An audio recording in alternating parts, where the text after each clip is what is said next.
Usman Khan was one of 9 men convicted in 2012 of planning an Qaida-inspired bombing campaign in London.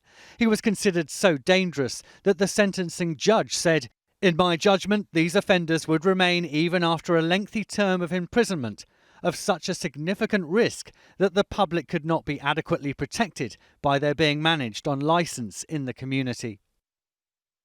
So he was given an indeterminate sentence, with at least 8 years behind bars. But an appeal the following year saw that sentence quashed, with judges ruling he should serve 16 years. But last year he was free, automatically granted early release, halfway through his sentence, out on licence and on probation. Usman Khan's lawyer questions whether the system failed his client. When you're dealing with ideological offenders such as Usman, when you're dealing with terror offenders, it requires more than the conventional probation approach in dealing with them. These are not normal offenders. These are individuals who have fundamental ideological differences that need to be challenged and addressed. ITV News understands Khan had been enrolled on a Home Office deradicalisation programme. He was wearing an electronic tag.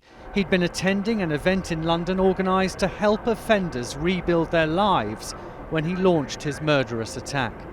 Dal Babu, a former senior police officer, says cuts to policing and probation services have made it more difficult to monitor offenders like Usman Khan. It does sadden me to think that we are allowing individuals who should not be released, or if they are released, not being monitored effectively and being allowed to come into London when they are still a danger.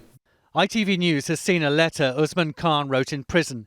He claimed to regret his jihadist past, saying it was his mindset at the time, also the views I carried, which I realise now after spending some time to think were not according to Islam and its teachings. But now we know Usman Khan still harboured the intention to carry out terror in London. The question is, why didn't the authorities know when they were meant to be monitoring him? Angus Walker, ITV News.